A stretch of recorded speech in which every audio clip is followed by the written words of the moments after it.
Señoras y señores, buenos días. Siento que no hablo español.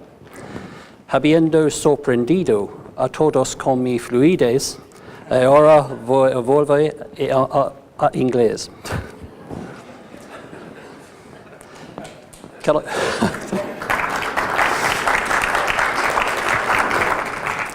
Can I start by saying how delighted I am to be back in Valparaiso, the pearl of the Pacific.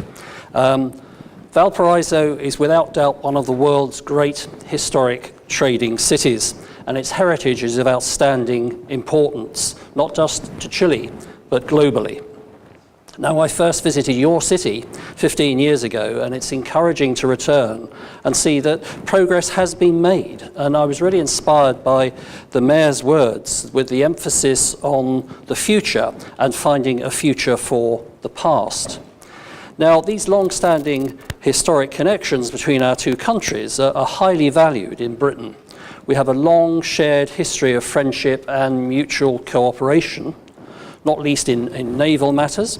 And as we leave the European Union, we very much look forward to reforging our historic global trading relationships with many countries around the world, and particularly Chile. And what a wonderful city that Valparaiso is. What an amazing heritage that you have. And as I say, it's shared in part, at least in some part, between Chile and the UK. Now, in London, there are historic blue plaques that commemorate the homes of some of the great heroes of Chilean independence, Bernardo O'Higgins, José de San Martin, and of course Lord Cochrane. And with the declaration of Chilean independence, its ports are open to all nations. And with the progressive liberation of the Chilean coast from Spanish rule from about 1819, 1820, foreigners arrived in search of business opportunities and trade, and particularly the English. And Maria Graham was an early arrival in 1819, and she wrote of Valparaiso. English tailors, shoemakers, saddlers and innkeepers hang out their signs in every street, and the preponderance of English language would make one fancy Valparaiso a coast town in Britain. And by the 1820s, another person reported that foreign trade is almost exclusively in the hands of Englishmen. The little port grows, the hidalgo becomes a gentleman, and the people acquire English words in their daily language, and Valparaiso adopts a Victorian style of life. 100 years later, in the 1930s, another commentator wrote, Valparaiso is the most English of all South American cities, the Liverpool of the Pacific. And at times, it's hard to imagine oneself that this city is in Chile. And that can be seen from sort of early photographs like this handsome 19th century commercial building in Cala Cochrane. Now, Valparaiso, of course, was multicultural too from a very early stage when, and I quote, the silks of China, France and Italy, the printed cottons of Britain, rosaries and amulets in glass from Germany could be found in the shops alongside goods from North America. And over the next century, the British left a very strong influence on its development, leaving a very distinctive legacy, which can be readily seen today, not least, of course, in the British Arch, which centenary was in 2010. But more widely, the British too invested heavily in the country's infrastructure and of course in the nitrates industry, and it created fabulous wealth for many, not least Colonel North, Thomas North, who built a vast new house and gardens for himself in England, in southeast London, and what survives is now part of Greenwich University. But this shared heritage is a great economic asset for Chile. If managed and developed properly, it can generate inward investment, jobs, skills, and opportunities for all people. Now, elsewhere across the world, cities have been simply increasingly becoming sterile clones of other global cities, and many are now bitterly regretting losing their heritage, the elements that make them distinctive. And as regional cities compete for investment, it's vital to capitalize on the qualities that make places unique. And just to reflect what the mayor was saying, it's not a question of choosing between heritage and new development. A successful and dynamic city can and must have both. But it's crucial that new development reinforces and not diminishes the qualities that make the city special. And that's where I hope we can help in some small way by just sharing some of our experience with you. The UK is a leader in heritage conservation and regeneration, master planning and urban design. And we have many skills in this sort of field. But the key to solving some of these problems is, of course, retaining and adapting old buildings to new uses, but also, equally importantly, getting the right buildings in the right place and using architects with experience, not just of carefully conserving the old, but with a creative imagination to create high-quality, new contextual buildings that enhance local identity and reinforce a sense of place, avoiding the sort of bland, globalized solutions which could be anywhere. And it's about place-making on a city-wide scale. So how do you do it? Well, over the next 40 minutes or so, I just want to look at some examples, not just in Britain, but in other port cities around the world that have reinvented themselves and regenerated themselves through heritage-led exercises and initiatives. But before drawing the lessons learned and suggesting a way forward, I just want to look at this very simple intellectual conceptual model. Now, when you have something of value, whether it's a valuable antique, a historic building or a city, it's important to understand why it's significant before you try and change it, or you may end up damaging the very qualities that make it unique. And that's very much the same in Valparaiso as it is in London and other historic cities. And in Britain, we found this model rather useful in just providing a mental framework for managing the historic environment. And we call it the virtuous circle, on an upward spiral of improvement. And from understanding the historic environment, people will value it. By valuing it, they will want to care for it. And by caring for it, that will help people enjoy it. And from enjoying it comes a thirst to understand it. And that, in turn, encourages people to value it. So it's an upward spiral of understanding and improvement. Now, Valparaiso is one of the most beguiling cities in South America. But why? Why is its heritage so significant? What are the qualities that make it so special? It's rightly a World Heritage Site, but what is its outstanding value that led to the designation of the World Heritage Site? Well, first, its topography. It's built on precipitous cliffs, and it resembles this huge amphitheatre, or medieval European harbour, perhaps, with streets and footpaths which cascade down the hills to a commercial centre built on landfill. And Domingo Faustino Sarmiento said, Valparaiso is a recently disembarked Europe, strewn in disorder on the beach. Second factor, I think, is the spectacular panorama, both from the land and the sea. And its skyline is a crucial aspect of its character. Church towers still preeminent on the skyline, which is why it's so important to put in place a policy to manage key views and panoramas, and to control the location of high-rise buildings, directing them to areas where they don't have a harmful impact on the wider setting of the city. Then third, of course, because of its extraordinary topography, it has these splendid ascensores, the funicular elevators, some parts indeed built by the British, and these impart a really highly distinctive, memorable character to the city and a real sense of place. Fourth, of course, it's a major port for all ships coming around Cape Horn, and it's still a great port and naval and maritime city with a long, illustrious naval tradition. Fifth, of course, it has this fine urban grain with a sinuous network of cobbled streets, paths and alleyways, with distinctive neighbourhoods, some developed by immigrants, but with squares, promenades, viewing points, alleyways and houses decorated all colours of the rainbow. And six is its fine legacy of historic buildings of all dates and types, which provide a real magnet for tourism. And these range from simple vernacular houses to monumental commercial and maritime buildings in a variety of styles and local adaptations to the landscape, as well as great set pieces like the Palacio Barbarizza, the superb Art Nouveau house of 1916, which bears comparison with the best examples of the style anywhere else in the world or in Europe. Seventh, of course, is this very unique element of the vibrant and dynamic street art, which is such a surprise for visitors from Europe and such a distinctive element of the city. And this cultural energy is the product of a creative interaction between the people and the very essence of the place. And finally, let's come on to that. Its historic buildings and areas form a priceless part of Chilean culture within which diverse communities have developed over the past 200 years, not least the British, and a degree of diversity which is really very different from many other South American cities. So what we're talking about is something of real significance on a continental and indeed global scale. That's why it's received World Heritage Site status. And it's vital that these qualities are understood and recognised, as they provide a clear physical and architectural framework within which change can take place. And of course it has its challenges too, alongside economic pressures and the prospect of decline in the past, very real physical threats from, of course, fire and earthquake. Well, that's all very well, some of you may think, but why bother?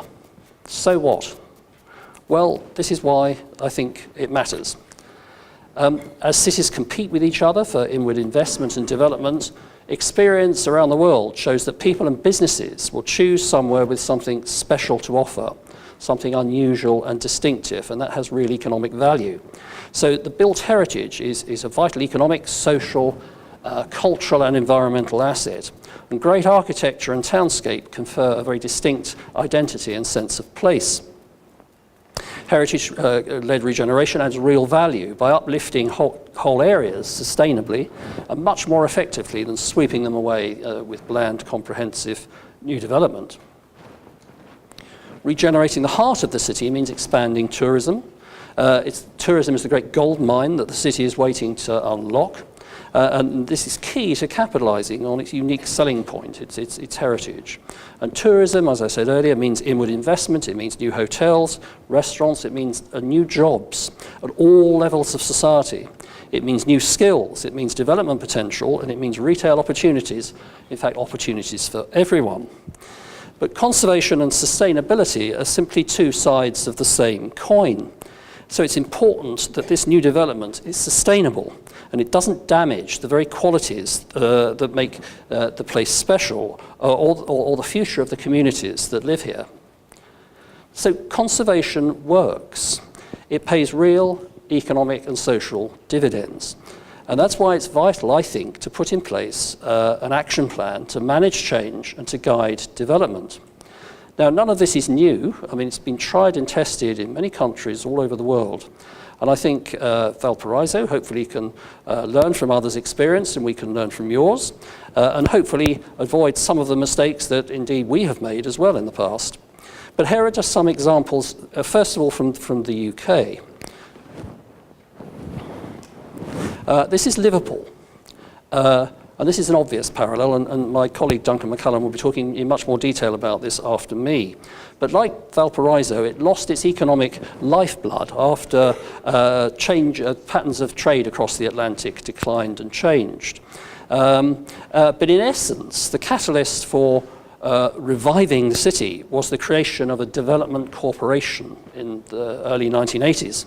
And it's been astonishingly successful. Today, Liverpool, which was regarded as having acute social, economic, environmental problems 30 years ago, is now one of the most visited multi-use attractions outside London. This is the Albert Dock. 30 years ago, a spectacular group of warehouses alongside the river, which have been converted very successfully into a mixture of TV studios, conference facilities, hotels, health clubs, restaurants and shops, and a major northern branch of the National Tate Gallery, which is an excellent example of how, alongside other uses, a cultural attraction can drive forward economic regeneration. Exciting uses which add real value and activity to the heart of the city, re-establishing the historic connection with the river. And then Duncan will tell us more about how this was achieved shortly. And then there's London. once the world's greatest port, handling twice the tonnage of Liverpool, and its vast docklands area has been regenerated on a simply colossal scale, again over the past 30 years. And the entire centre of gravity of London has shifted eastwards, triggering the linear regeneration of over 15 miles of river frontage and docks.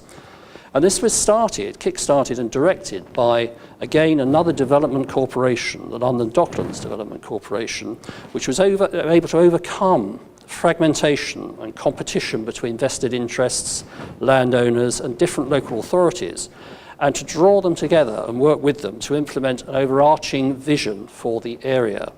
And as a starting point, individual historic buildings, whole groups and areas were identified and then designated for protection, and then progressively converted by private developers into waterside apartments, studios, offices, cafes, and other exciting new uses.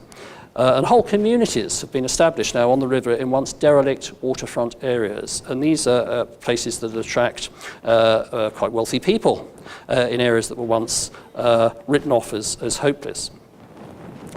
This is just beside, very close to Tower Bridge. This is a group of 19th century warehouses converted to housing.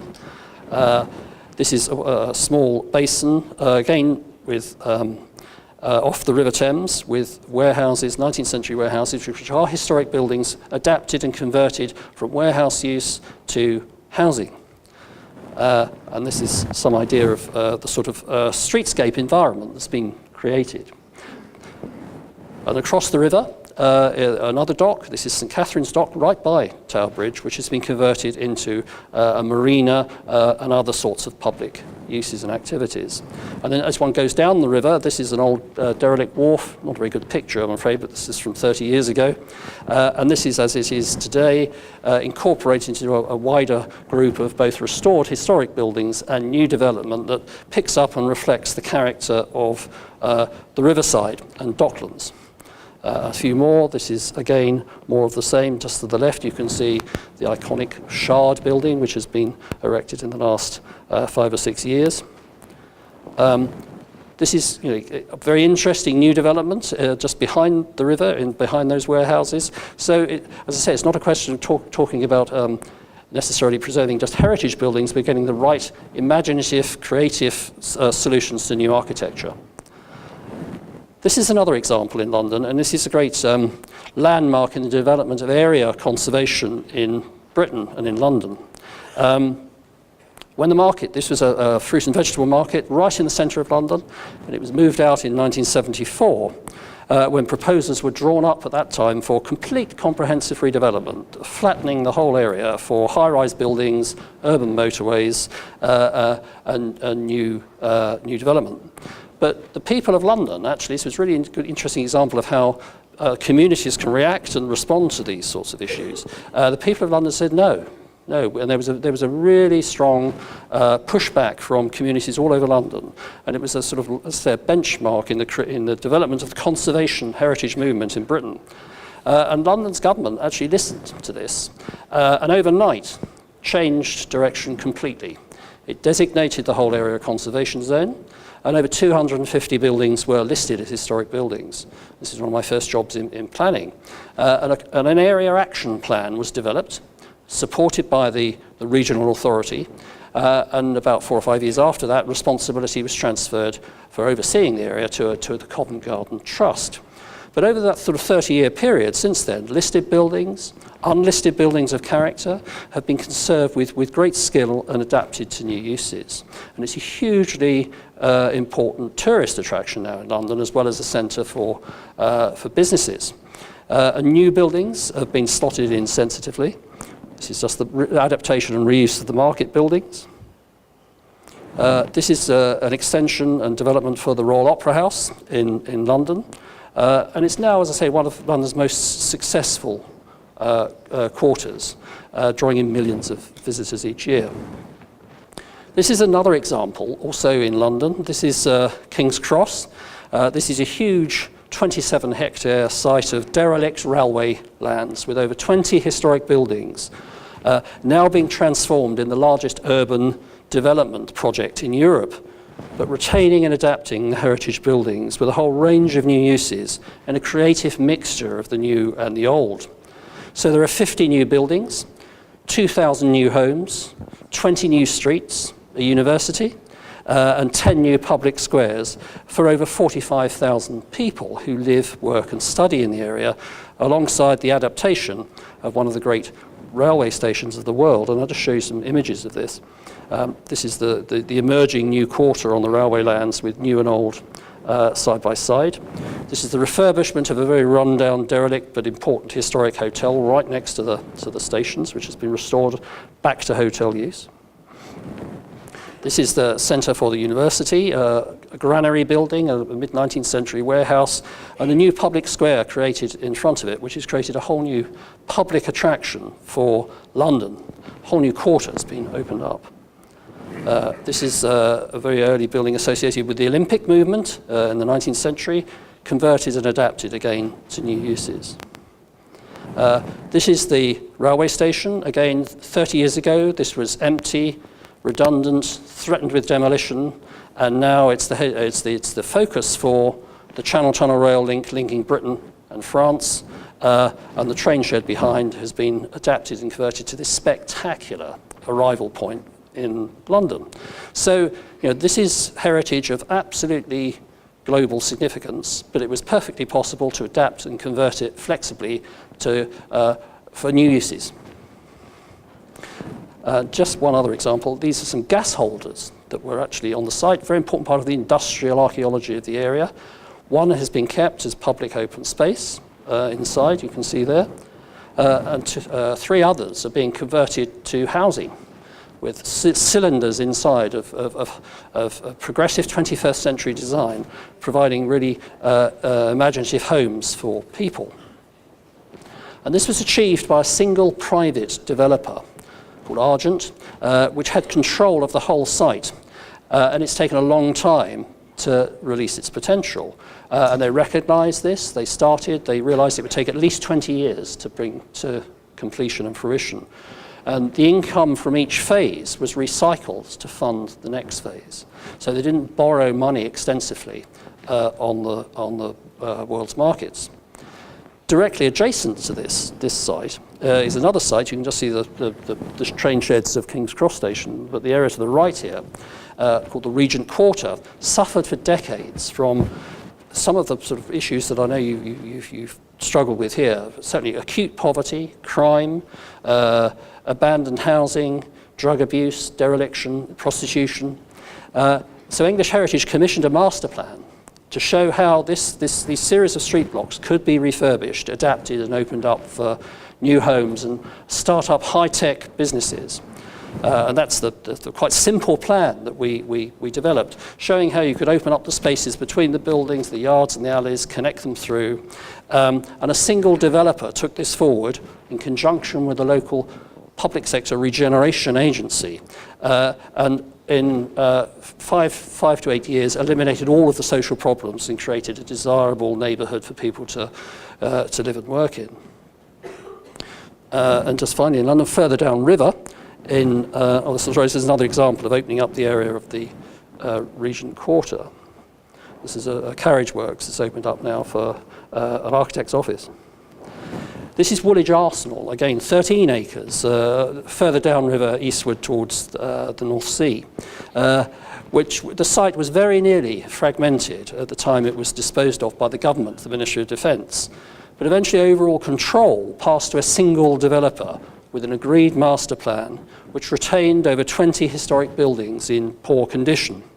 And these have been converted to housing, museums, community facilities and offices. So again, what was once a derelict wasteland is now a vibrant new community of over 4,000 homes and its derelict buildings converted to housing, museum use, offices, and in fact a new transport link into the centre of London. The final example, not in England but in Scotland, this is more of Woolwich Arsenal here. You can see the development underway and in process. And this is the example in Scotland. This is Dundee. And for years, Dundee had been declining, leaving a legacy of redundant jute mills. It was a centre for jute manufacturer importing jute from India. And it had its neglected waterfront and high levels of social deprivation. And in 2001, the City Council joined with the Scottish Government, so local government, national government, coming together with the Regeneration Agency for Scotland, Scottish Enterprise, and they launched a £1 billion 30-year project to turn it into the world-leading waterfront destination for visitors and new businesses. Many of its old warehouses and industrial buildings have been converted to offices, IT hubs, start-up accommodation for new businesses, student accommodation, shared facilities, and health clubs. It's also benefited, like Liverpool, from a major cultural attraction, which is the world-famous Victoria and Albert Museum has built a new building, or is in the process of constructing a new building on the waterfront. And I'll just show you some examples. This is the site, vacant and empty before work started. This is the model showing the aspirations, the master plan. This is actually quite a useful slide because it shows how important it is to invest in public spaces, and just modest investment at the starting point of this sort of process in the public realm, improving public spaces, can change people's perceptions of a whole area or downtown area of a city. And it's a real gesture of economic confidence in the future of the city. And this is what happened in Dundee, just simple paving of the square, which is underway here, in front of some of the more important heritage buildings. And that made people realise that something was really happening to actually turn the city around. And what it's going to deliver, I'll just show a couple more slides. There's the model for the new Tate building with a historic ship moored beside it. And historic ships have huge visitor potential and attraction. There it is. This is actually one of the ships that was involved in Antarctic exploration. But this site runs 8 kilometres along the River Tay, over 240 hectares, and the project will deliver something like 7,000 jobs and turn it, hopefully, into a powerhouse for economic renewal in Scotland. So experience shows that urban regeneration needs to be multifaceted, drawing together under a single overarching vision progressive approaches to transport, the public realm, pedestrian movement, housing, retail, and commercial development alongside cultural attractions. Now, elsewhere in Britain, there's many other examples. Portsmouth, Plymouth, Chatham, Glasgow, Bristol, and Gloucester are all old naval and port cities which have actually undergone similar process of regeneration with a similar sort of dynamic as well. And there are also countless examples around the world where historic waterfront cities have actually reinvented themselves. Boston and Barcelona, Sydney and Hobart, Penang and Singapore, and Genoa and Bordeaux in Europe. Now, before I draw the threads together, I just wanted to highlight 3 of these overseas examples. And the first is this. This is Cape Town in South Africa. And here, the old Victoria and Albert Dock was, again, a familiar story, a rundown, derelict waterfront area avoided and shunned by people.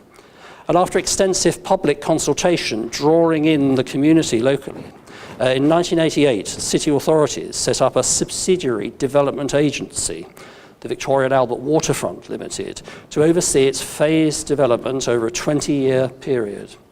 And since then, the waterfront's been transformed into this vibrant new hub of restaurants, cafes, bars, housing, museums, hotels, and a new marina all around the old dock basins, which you can just see here, reusing the heritage buildings. And it's a hugely popular attraction for both residents, people who live there, as well as visitors. It's outside the historic sort of centre of the city, but it's now one of the most successful tourist destinations in the whole of Africa, attracting something like 24 million visitors per year. And every foreign visitor apparently comes at least once. And like so many of the other examples I mentioned, the key is setting up a single development agency to drive forward this vision that can draw together all of the aspirations of the different stakeholders and help to deliver them. These aren't things that are competing against each other. They can be drawn together, and everyone can win by doing this. The second example is actually much nearer to, that's the hospital building in Cape Town, adapted to new uses. But this second example I wanted to just touch on is much nearer to home here, but it's in Buenos Aires. And for decades, the old dock area of Puerto Madero was cut off and isolated from the rest of the city. A derelict area of redundant docks containing ranks of fine historic warehouses designed by the British engineer, Sir John Hawkshaw, and actually imported in sections from Liverpool, and then re-erected there in Buenos Aires in the 19th century. And Hawkshaw, together with Thomas Walker and James Murray Dobson, designed the entire dock. So it's very much part of the shared heritage with the UK again. And over a 15-year period, this 170-acre site has been transformed into a whole new quarter of the city. Many of you here, I'm sure, will know it. Historic ships are moored in the dock, which is an example of the docks in its heyday. But historic ships are moored in the dock. The old warehouses have been converted to housing, offices, restaurants, museums and cafes. And this old introverted dock quarter that was shut off from the rest of the city has now been opened up and reconnected with the historic heart of the city. And here it was done by a joint stock company set up by the federal government and the city authorities coming together. And at a stroke, this overcame decades of inertia arising from competing jurisdictions of the different interested parties. Funding came again from the phased sale, leasing and rental of the properties. And the last example I just want to mention is in Yangon, or Rangoon, where I've been working closely with the government of Myanmar to develop a heritage-based strategy for the regeneration of the downtown city. Like Valparaiso, there's remarkable similarities between the two cities. And of course, Pablo Neruda lived in Yangon, in Rangoon, for some time and wrote rather evocatively about the city. But the similarities are not just literary. I mean, again, the historic core of the city is run down. Many buildings are in poor condition or abandoned. The port runs along the whole riverfront and virtually severs the historic city from the river. But it really, over the last 5 years, plans have now been brought up by the Yangon Heritage Trust that we set up 5 years ago, showing how the port can be reconciled with opening up elements of the waterfront to provide public access and reconnect the city with the river. And this is just one example. This is a fine building, again abandoned, a law courts building on the river frontage that's in the process of being adapted to a magnificent new hotel. And I recently, as part of this process, prepared an advocacy report setting out this heritage-based vision for the city and a master plan for the conversion of one of the most important buildings in the city, the former Secretariat. So in just 5 years, the Trust, the Yangon Heritage Trust, has made huge progress in articulating a vision for the city. And this is the people of Burma, this is the people of Myanmar coming together and saying, this heritage is really important to us. It's part of our background to our lives.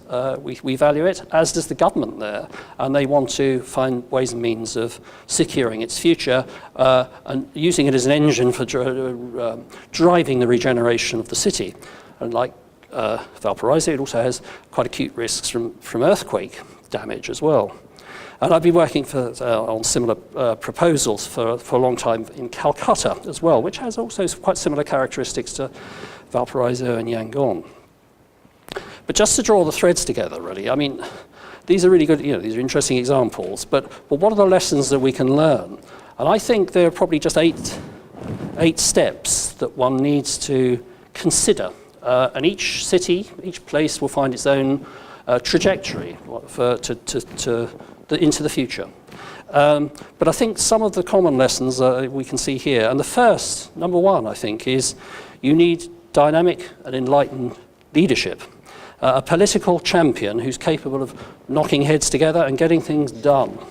making things happen, with the power and the ability to draw together the different and often competing interested parties, authorities and landowners, and then mobilise them behind hopefully a coherent and consensus view of a vision for the future of the city. And this way everyone's aspirations and objectives can be coordinated, understood and achieved. And I was encouraged to hear in some of the discussions we've had that there might just be some initial steps towards achieving this with, I think at a national level, the government thinking of working together with the private sector to try and move this sort of initiative forward. But it's absolutely essential that that involves local government and the communities that live here so that everyone pulls in the same direction. Now the second, I think you can get the right political momentum behind this, then the second point is about vision. And vision is imperative. And the Japanese apparently have a proverb, vision without action is a daydream, action without vision is a nightmare. But if you put vision and action together, you get an explosion of economic activity. So I think you just need a simple manifesto to start. It doesn't have to be a vast, complicated document setting out a vision. It could be simply 8 or 10 key points on which perhaps everybody agrees that they want to see, and which everyone can support. You can then work up the detail afterwards.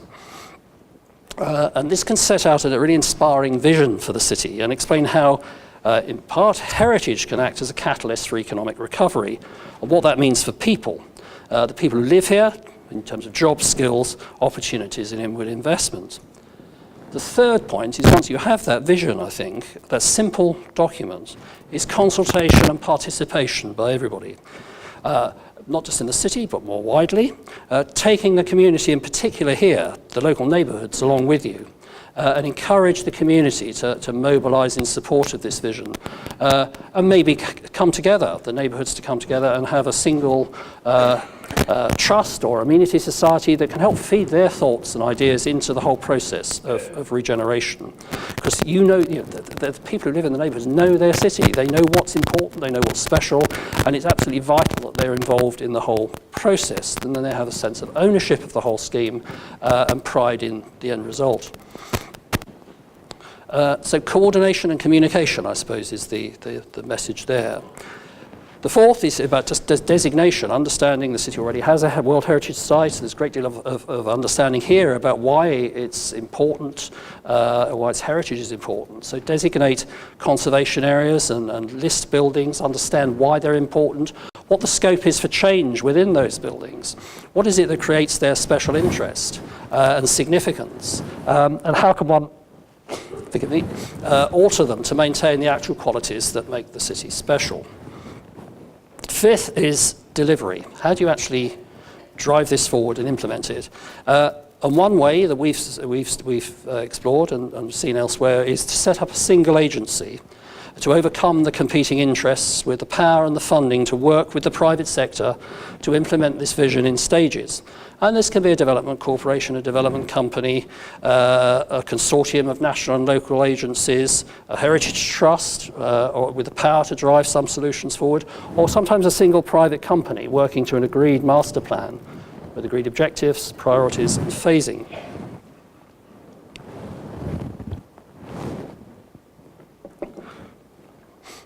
So the sixth point, I think, is phasing. You need to take a long-term view. Heritage-based regeneration, any regeneration strategy for a city takes time, at least 15 to 20 years to complete.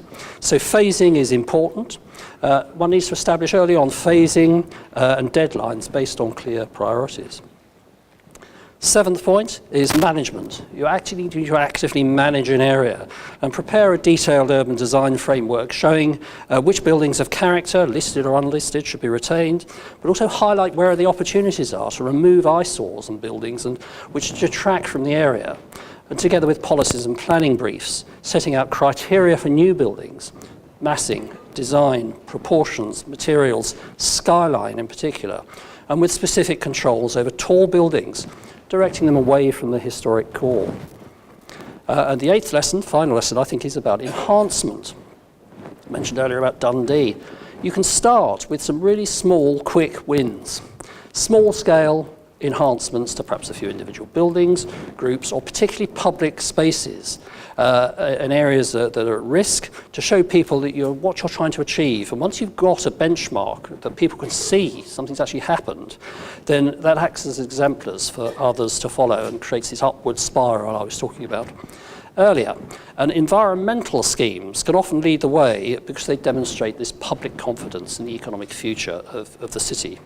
Metropolitica's vision for the landscape boulevard, for instance, along Avenida Argentina, is just the sort of project which just might achieve this. And I've just taken this snapshot from the brochure. But whether it's this scheme or another, but it shows how a simple public realm project can transform people's perceptions of a city. And finally, as you're doing all this, I think, step by step, I think we found it useful that you just monitor progress and public reaction and regularly review your aims, objectives, and priorities. Now, Britain and Chile have a special relationship and a spared heritage, and we'd love to work with you and explore some of the solutions we've found to common problems we've encountered in Britain and elsewhere. And I think we have much to share and also a great deal to learn from each other. And ultimately, the city, what sort of city you want Valparaiso to be, rests entirely in your hands. It's for the citizens of the city and the people of Chile to decide. But as a World Heritage Site, what we're discussing is something that of real global significance, of outstanding universal value, and it belongs not just to Chile, but also to the wider world. And we're, Duncan and I, here simply here to share our experience of what's worked elsewhere, and hopefully in some very small way to help you move forward to celebrate a productive future for your past. Thank you.